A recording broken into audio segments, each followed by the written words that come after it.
Hello and welcome. Thank you for joining us. This is Business Incorporated live from Lagos, Nigeria. I'm Chimeze Obi Iwago. On the show today, Nigeria's Eurobond offer oversubscribed at 7.8% interest rate. Egypt's central bank clears backlog of investors seeking to repatriate funds. Plus, the European Union pledges 75 million euros to Gambia's new government 2 years after suspending financial aid.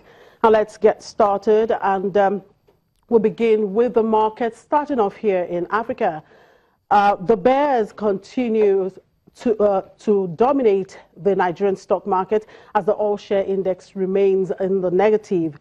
At midday, the market was trading low, 0.22%.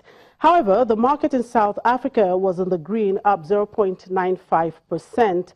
Egypt is closed for weekend, but was down 0.86% on Thursday. The Nairobi Stock Exchange was up 0.13% on Thursday. In the Middle East, markets are closed today for the weekend. However, poor fourth quarter earnings from 2 United Arab Emirates companies weighed on stock markets there on Thursday, while Qatar pulled back in another day of volatile trade. Dubai's index fell 1.16% to 3,683 points, retreating from major technical resistance of 3,737 points, the peaks in January. Abu Dhabi was down 0.10%, while Qatar retreated 0.23%. Saudi Arabia closed up 0.03%. The European markets, of course, opened higher today as investors track earnings and look ahead to the meeting between President Donald Trump and Japanese Prime Minister Shinzo Abe. Now let's cross over now to Frankfurt for market update with Annette Wisbers, DWTV Channels TV financial correspondent. Good afternoon, Annette. Thank you very much for joining us. Now, on the schedule for Friday is Trump's meeting with Japanese Prime Minister Shinzo Abe.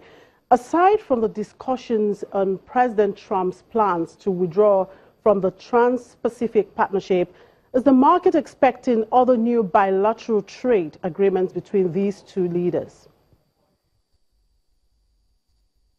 I think the market is actually, first of all, looking at what Mr. Trump has to say about China and whether he is going to be friendlier with China, or whether in his conversation with Mr. Abe, one can reckon that he might think he's a bit closer to Japan. I think that's the major play here, because, of course, the moment he starts to call China a currency manipulator, one can also assume that he will follow up with protectionist measures, which are bad for China, then for the world economy, and overall for economic sentiment. So what's going to happen with Mr. Abe is quite interesting. I think both men will probably agree on many things. I have to say they come both from this political mindset they have. They come from a very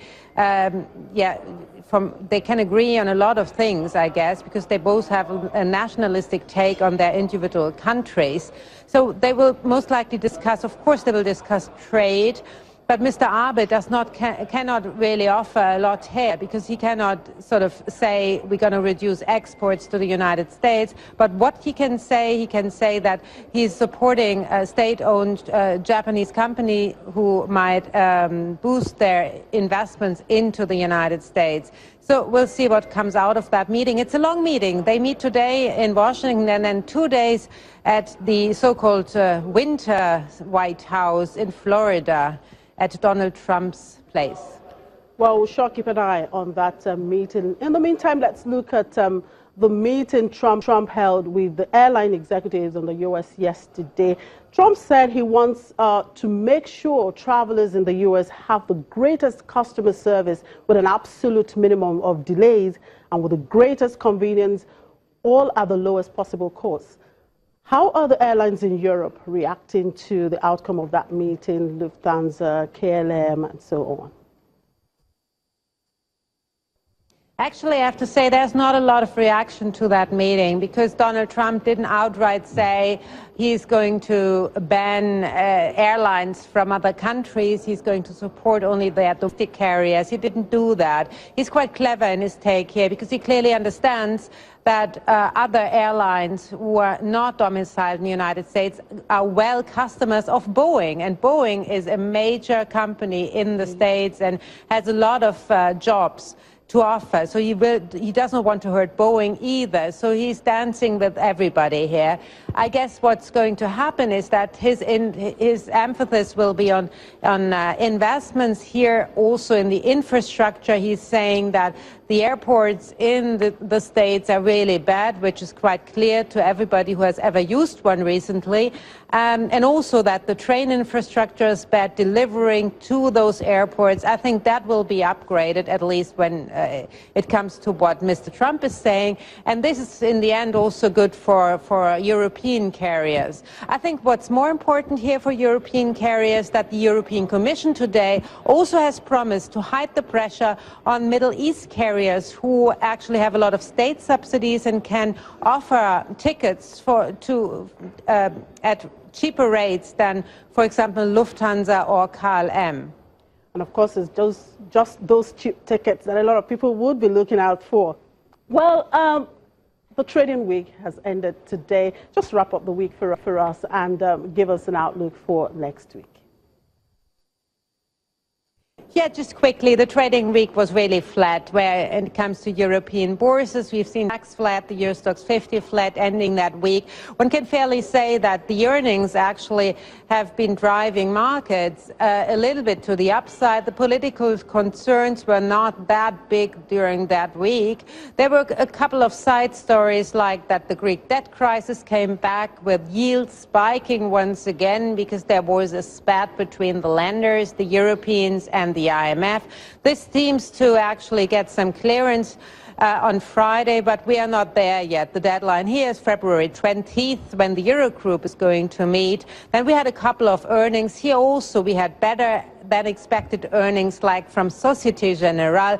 Then we had the earnings which were really disappointing from, for example, the Danish shipping and oil company Møller-Mærsk, who really was super disappointing. Then we had Commerzbank, also disappointing with their outlook. We had BP, also not good.